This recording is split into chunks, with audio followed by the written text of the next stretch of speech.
What's up, everybody? Welcome back to the Casual Big Ten Podcast. Today is Wednesday, January 3rd, 2024. My name is Kent Peterson. I am the host of this show. And on today's show, going to get you caught back up on everything that took place with Big Ten football. We'll talk some hoops, and we'll talk about what's coming up for the Casual Big Ten Podcast in general. It's a new year. Hope everybody had a good Christmas. Happy New Year. I hope all your teams won. I know they all didn't win, but I hope that your team in specific, if you're listening right now, won their bowl game. I hope they've been winning basketball games. It's that time of year now. Start caring about basketball just a little bit more. I haven't done a podcast in over 2 weeks. I think the last one was December 16th. Our Bet Big finale. Couple reasons why. I just, didn't want to, and I'm allowed to do that because this is my show. So I thought that the end of the year was a good time to take some days to myself, spend time with my family, especially with my kids out of school and all that good stuff. So I did that. And while I did that, I was doing a lot of thinking about the show, about Casual Big Ten in general. And, if any changes needed to be made or if I should be doing anything major, and ultimately landed on, I just want to reload and refocus. So I took those 2 weeks off, kind of reset my brain. I was still tweeting the whole time, but, as far as the podcast, I just didn't have the energy after, everything else that was going on to get back up in the studio here or the office, whatever you want to call this, and, start recording again. I just wasn't feeling it, but I'm back now after the new year. I'm feeling better. I'm feeling refreshed. I'm feeling excited about what this year has in store for me in general, and also just the Big Ten Conference, all the teams, and getting excited to talk about sports again. It's been a minute. First time. I've never not done a podcast without a hat on, so that's new too. If you're watching on YouTube, you see my hair now for the first time. I actually have hair. That's true. I guess that's a big change. I don't know. Bet big it's called. We're going to talk about for just a second. We kind of finished up the year, like I said, with the finale. Brad went 129 and 99. If I could talk tonight. See, it's been a minute. I need a minute to shake the rust off. I was watching Wisconsin last night basketball. They looked really rusty at the beginning, but they kind of turned it around. That's how I feel right now. First half, I'm just a little rusty. Going to miss some shots here, but I'll start knocking them down. We'll start running the offense. Brad, 129 and 99 to finish up Bet Big. Incredible. Anytime you pick over 225 games, we did what's that? 228 games, and you have a 500 record or better, and his was remarkably better, 30 games over 500. Got to give him a shout out. I finished in second place. I say finished. We got one more pick to make, 115 and 113, and then Wilson just kind of jogged to the finish line the last few weeks, missed some picks, and he was 110 and 118, still respectable, still right there around 500. Thought we all did good. I had a blast doing Bet Big with those guys this year. Just so much fun to get my friends on the show and talk to them about the lines and the games and just have fun with them and goof off. And just to even get on a call with those guys and just talk to them for a minute, even if it's not about sports, is always fun for me. So good excuse to do that. We will be picking the national championship game. Obviously, spoiler, Michigan's going to be playing in that game. So 2 more picks to be had, but Brad's already wrapped up the championship for that. So congrats to him. The first annual Casual Big Ten Bet Big season, I guess we'll call it, is awarded to Brad. I missed a bunch in the 2+ weeks that I was gone. Just so much stuff. It's hard not to get back on here and talk about some of this stuff because so many things were happening. Transfer portal is open, and I'm just kind of surprised how many guys have already been making moves. I'm going to list a few of them real quick, but there's more than what I'm listing, obviously. Lots of guys making moves, lots of guys making decisions. This is the state of college football at this point. You have a bad season or you're not getting along with your coach, you're not stuck there anymore. You just take off and go start with a new team that you think might be better next year. Athan Kaliakmanis, he is going from, this is an in-conference transfer, so I definitely want to talk about those. He's going from Minnesota over to Rutgers. I just got off Twitter and found out that Julian Fleming is going from Ohio State to Penn State. I think that's a big pickup for Penn State, giving Drew Aller another target next year to, throw the football at. So that's going to be great. I thought the wide receivers for them were their weak spot. So Julian's a really good wide receiver. That's going to help out Penn State a lot next year. Michigan State, big news. They have their quarterback now from Oregon State following Coach Smith to East Lansing is Aidan. Let me make sure I say this right. Is it? I just wrote it down phonetically too. Chilas. That's right. I had to say it out loud. That's the first time I've said it out loud. I wrote it, but I didn't say it out loud. Aidan Chilas from Oregon State. Dual threat. Supposed to be really good passer. Didn't play a ton this year. Didn't have a ton of numbers to look up. But apparently, Michigan State's very excited about this kid. And he's the best quarterback they've had in probably 10 years, I'm guessing. Since Kirk Cousins, right? Is that the best quarterback they've had since Kirk Cousins? It might be. Michigan State turning things around a little bit.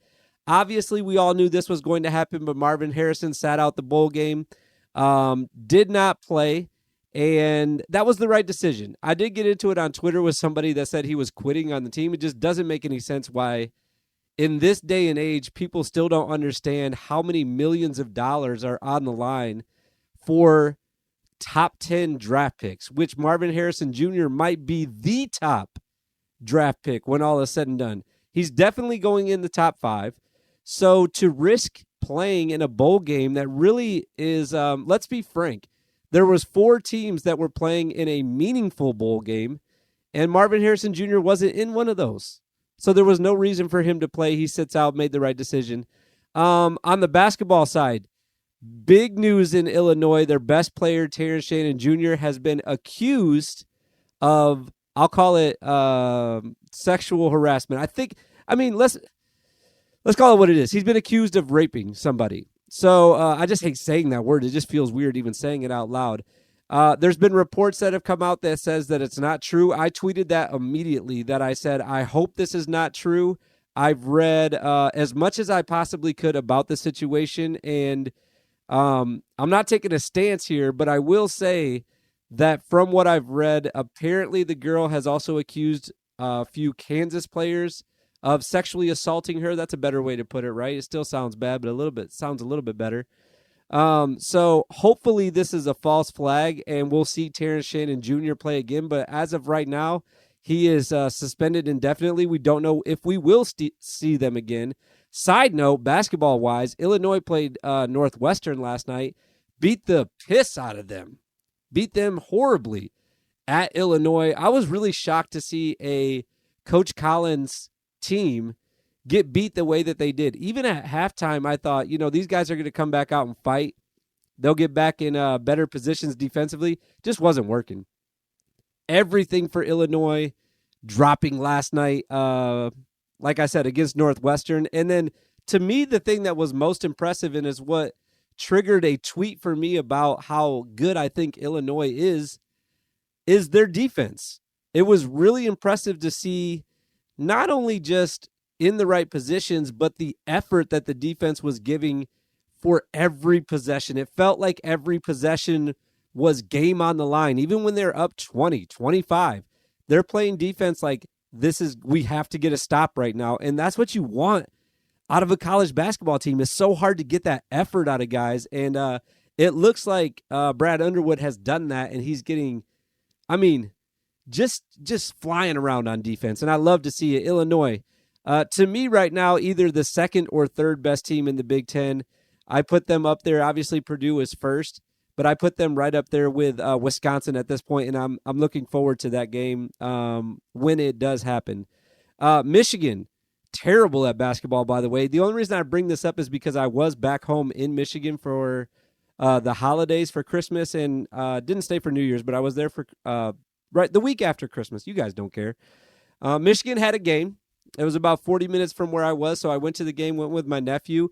Michigan stinks. Michigan is trash. Will Wade and the McNeese State whatever's they are. I don't even know what they are. I was at the game. I'm not even sure what their mascot is. A complete clinic from Coach Wade. Talk about defense. Talk about what Coach Underwood is doing at Illinois. You got to see this McNeese State team play defense. And, at this point, I don't know if I should be more impressed with McNeese or just not disappointed, but just like surprised with how bad Michigan is, how bad they are. It looked like I was watching almost two different sports. And the weird thing is when they come out for the tip, Michigan's 5 inches taller than everybody at every position.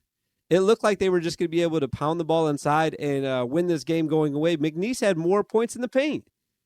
It was crazy. Juwan Howard needs to be fired. It's time for him to go. And then, like I just said, Purdue is still awesome. They cannot lose. They cannot lose. I can't believe Northwestern beat them at this point. The way that they've been winning games and how dominant they are and how perfectly they're running everything for the personnel that they have, I just don't see them losing another game. It's almost like the Northwestern game was a blessing for them because now that kind of refocused them for the rest of the Big Ten season. It's going to be tough to beat those guys. I'm not saying they're for sure. I mean, I did just say they're not going to lose again, but man, it's going to be really tough to beat those guys. Okay, bowl games. I wrote down that I was going to talk about bowl games at this point in the year. If you don't know what happened in the bowl games, I'm not sure what you've been doing the last 3 weeks that I haven't been on the pod, but I do want to just mention them, and I forgot to pull them up before I started mentioning them. So I'm going to click through a couple things and keep talking before I get to this first game, which was the Northwestern game. And Northwestern, the reason why I was so locked onto this game is because my boy Cam Johnson was playing. He scored a touchdown again, had a great game. Northwestern beats Utah. I can't even remember. This was so far in the past. What am I trying to say right now? It was so far in my past. What sentence am I trying to say? Somebody help me out with this. It was so long ago. That's what I was trying to say.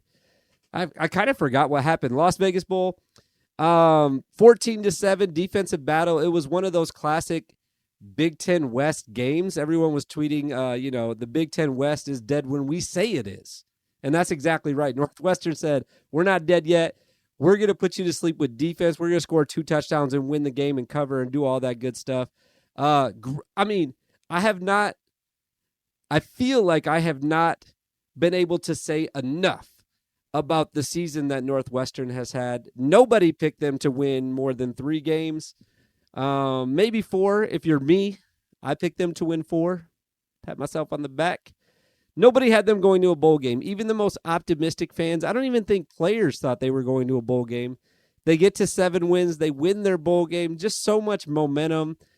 Interested to see what coach is going to be able to do. I just forgot his name for some reason. One coach of the year. What am I doing tonight? What is really going on? How am I forgetting his name? Because Ben Bryant's name is on my mind right now. That's why. What is wrong with me? Coach.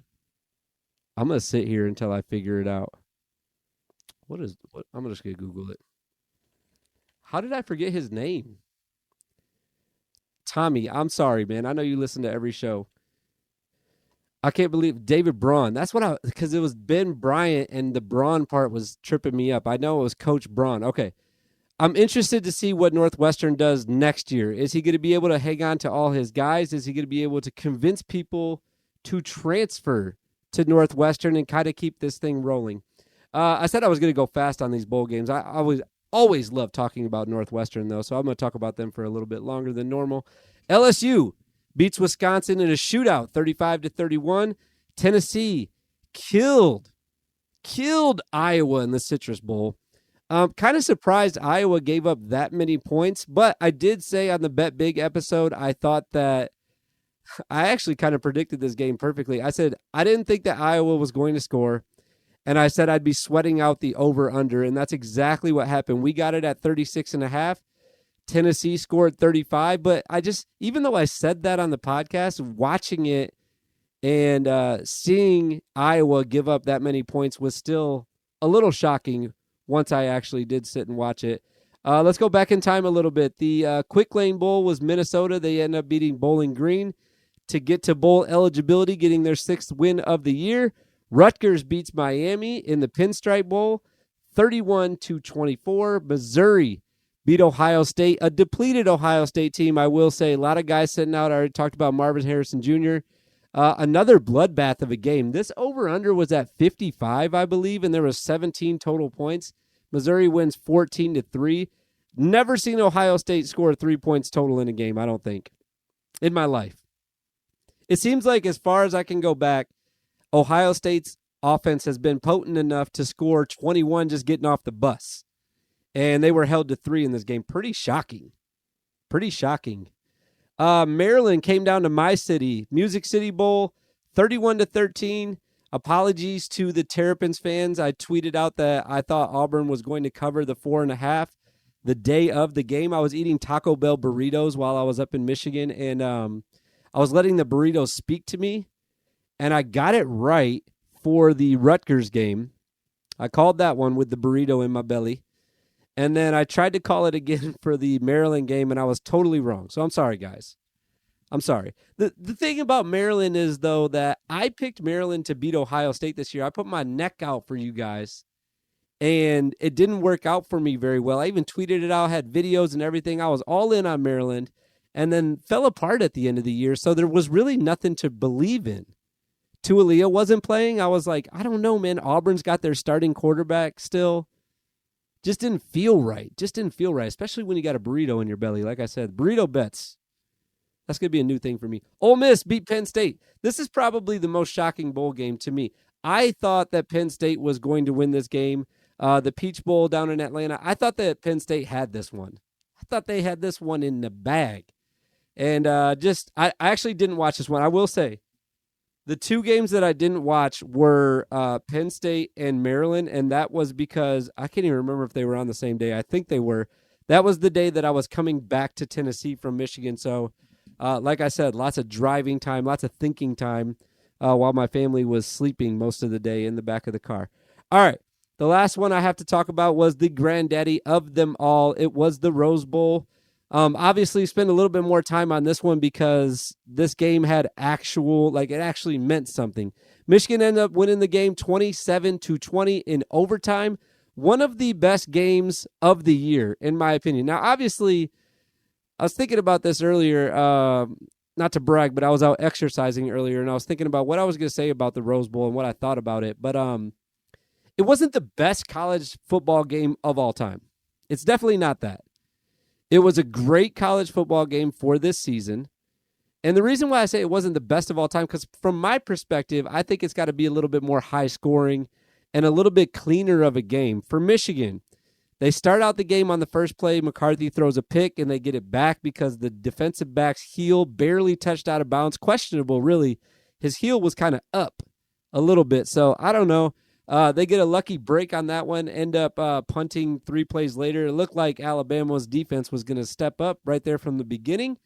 And then just more mistakes from Michigan as the game went on. There was a fumbled punt return, gave the ball back to Alabama, which led to their first score of the game. Really, just a bad play. Samaj Morgan, I think his name is, ran up on the ball. There's son. He's trying to make a play. I get it. He's trying to be a hero, but doesn't catch the ball and gives Alabama their first points, really, after a couple more plays on their next drive. There was another fumbled punt at the end of the game. There was a missed field goal by Michigan. The special teams just did not come to play in the Rose Bowl for Michigan. Despite all of that, Sharon Moore called one of the best games ever. I'm going to say this. I'll say this part. He called one of the best games ever. It seemed like every play he called, whether they worked or not, was the correct play call.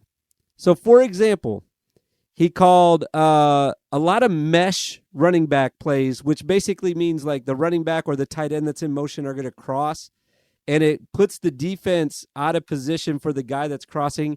They called that on 4th down late in the game. Huge play when Michigan was trying to go down and score to tie the game. They called it on the goal line for Roman Wilson. They called a flea flicker, was wide open. Had it not been from a defensive lineman busting up the middle, forcing Blake Corum to pitch it quickly, that would have been a big play. That one worked. They called a double pass with Donovan Edwards and J.J. McCarthy. That play worked even though Donovan Edwards made a bad throw. So it seemed like every play he was calling was the right play. It was just a really well-executed game plan from Coach Moore's perspective. The players always didn't do what they were supposed to do, but from his perspective, did exactly what they were supposed to do. I mentioned that Michigan had to drive at the end of the game to tie it. There was a pass that I think once again it was Roman Wilson got tipped. Roman Wilson had to jump about 40 feet in the air to catch it so it didn't get intercepted. He brings it down, gets it down to like the 4-yard line, and then ends up catching the game-tying touchdown, which after the game I heard him say that, I didn't hear him say this, but I read that he thought that was the game-winning touchdown, which is just hilarious. That takes him into overtime. Worried on that PAT, by the way, with all the special teams mistakes, that was a very tense PAT. Very tense PAT. But they do hit it, and then it was all Blake Corum in overtime. Michigan gets the ball first. He runs it twice, gets in the end zone on the second run. Offensive line was just moving bodies, and then obviously forces Alabama to have to score a touchdown, and they were unable to do so after some negative plays, and then making one big pass down to the 4-yard line and a bad snap on the 4th down leads to the Michigan victory. A victory that Michigan fans have been searching for 3 years now. 3rd playoff game in a row. They got embarrassed by Georgia. They got probably even more embarrassed by TCU, even though it was a better game.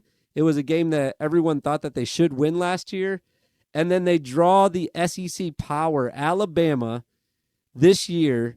Even though Michigan was favored the whole time, I didn't meet very many people or see very many people online saying that Michigan was going to win this game. It felt like Alabama was going to win it, but they get over the hump. They get to their national championship game, and they're taking on Washington.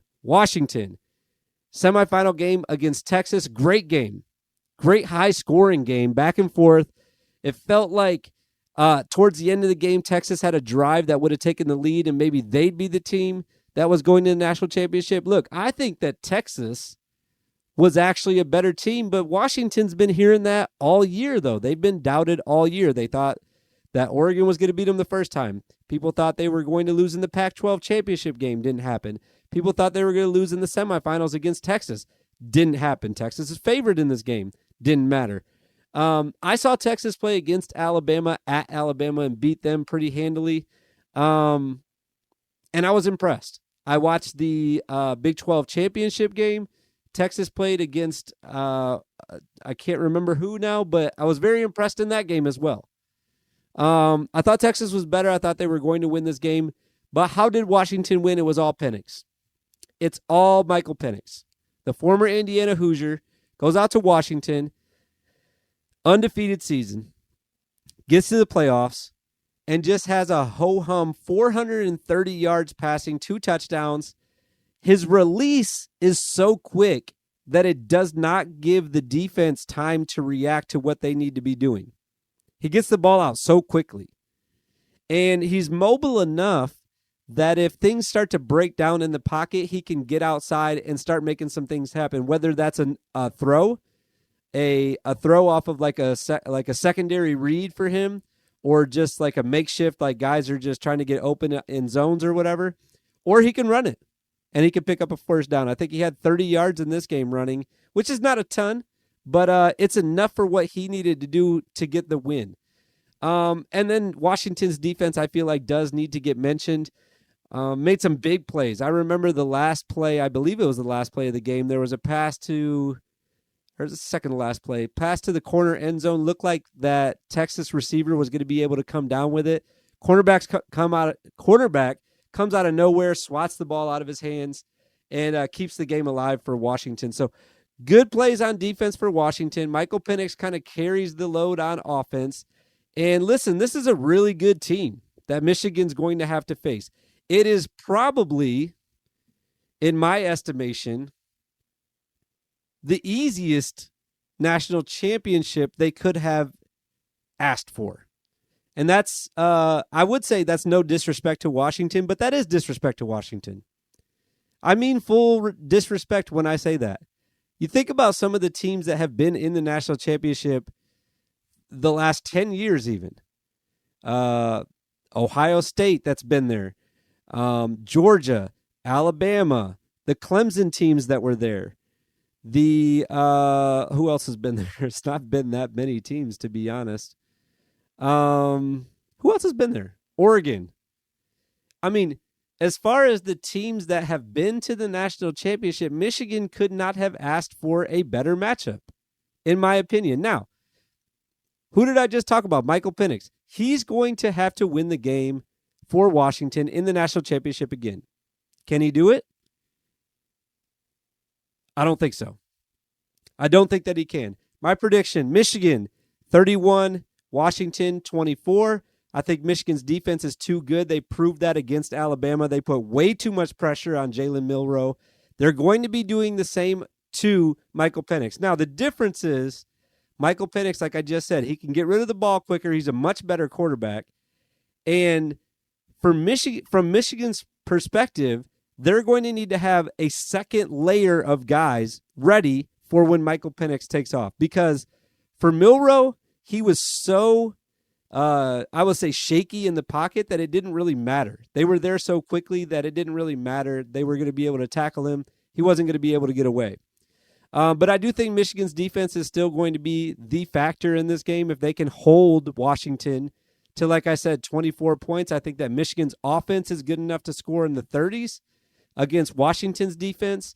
I think that Michigan's offense has confidence now coming off of that semifinal game against a decent defense against Alabama. And the game plan that they had, just they have to be feeling themselves a little bit, I think. I don't think they're really scared of Washington's defense. And then the third factor that I haven't heard anybody talking about yet is that Michigan played so bad on special teams that I just cannot imagine a scenario where that happens again. I don't envision a scenario where there's a fumble given up on a punt return, a second fumble on a goal line, a missed field goal, just miscues across the board that Michigan made. I just don't foresee that happening next week. I think that they get that cleaned up. Now, that kind of stuff happens after you take a month off. Now that they played a week ago, I don't think that happens again. They're back in their rhythm, and I think that they make more plays on special teams, and that's what's really going to be the difference. That's what's really going to be the difference. I expect a special teams big play from Michigan after having so many bad plays in the semifinals. It was just as bad as it could get for Michigan last week as far as the special teams go, so I just think that they're going to be enough to push them over the edge. Once again, Michigan, 31. I almost said Alabama. Washington, 24. That's my final prediction. I think Michigan wins the national championship. And Jim Harbaugh rides off into the sunset to L.A. to be the Chargers coach and goes and looks for his Super Bowl. All right, been talking a long time about football. I want to go to basketball real quick. Got some fun stuff coming up right after I get done recording this, which is in 4 minutes, actually. Rutgers is about to tip off with Ohio State. Indiana, big game tonight at Nebraska. A couple teams that Nebraska maybe a little bit overperforming. Indiana kind of searching. And I say that even though Indiana is undefeated in the Big Ten right now, this is a real big test for them going out to Nebraska. A really tough team on the road. Let's see what I don't know what to expect in this game. I'm really excited about the second game tonight, especially I've said this for over a year now. Anytime there's a game on after my kids go to bed, I get really excited about it. So Indiana, Nebraska, I'm very excited about this one, but not as excited about this next game. Illinois going to Purdue on Friday night. This is going to be a banger. Standalone game on Friday night. No other games on. Nothing else that you should be doing on Friday night other than sitting down on your couch and watching Illinois and Purdue. Two best teams in the Big Ten. Best big man. Maybe one of the best coaches. Decide which one I'm talking about for yourself. And just going to be an amazing atmosphere. Mackey's going to be going crazy Friday night, part of me wants to get a ticket to this game. Part of me, should I get a ticket? Should I go up there Friday night? Who's got a ticket? Can you tell how excited I am? If you're sitting on an extra ticket, don't you want to go to a game with someone as excited as me? Don't you? Don't you want this pretty face sitting next to you at Mackey? I'll put you in a tweet. I'll tweet about you. I'll even let you come on the podcast. Ticket, Friday night. Mackey, that's all I'm asking for is like a $500 ticket. That's probably how much it is to get in. Coming up this weekend, honestly, I'm glad Big Ten play is back, but there's some real duds this week, like Thursday and even tonight. Like, I'm not really excited about Rutgers, Ohio State, even though they've had some back and forth battles. But Sunday, the game that I'm looking forward to probably the most this weekend after Friday night, Michigan State at Northwestern. I'm back on Michigan State. I'm back on them tough. I'm back on them heavy. I think Tom Izzo figured it out a little bit quicker than he needed to this year. Usually he waits a little bit longer. Usually it's mid-February before they start clicking. I think they could be back. And this is really interesting now because I just saw Northwestern get blown out by Illinois. So how do they bounce back from that game? I think they each have another game in between this. At least I know Michigan State does. I don't know if Northwestern has another game before Sunday, but either way, that's going to be a great game. It's a fun time of year. You got two future Big Ten teams. I say future because Michigan's already in the Big Ten, but future Big Ten team Washington and Michigan facing off in the national championship. We couldn't have asked for anything better. Got the SEC out. It's an all Big Ten natty. You got basketball ramping up. It's all conference play the rest of the year. We're just a few months away from March Madness, Big Ten tournament. I didn't even talk about the Big Ten tournament. I got news about that. I'll wait for the next episode, though. Appreciate everybody watching. I appreciate all the support. I'm trying to figure out a more permanent schedule for the podcast so I can be more, how do I say this?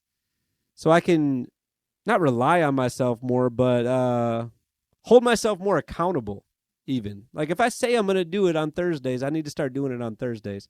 Haven't figured out that schedule. Hopefully have that figured out by next week. As always, go follow on Twitter at Casual Big Ten. If you're watching on YouTube, feel free to drop a comment and make sure you subscribe, of course. And then anybody listening on a podcast, drive safely. And we will see you guys in the future.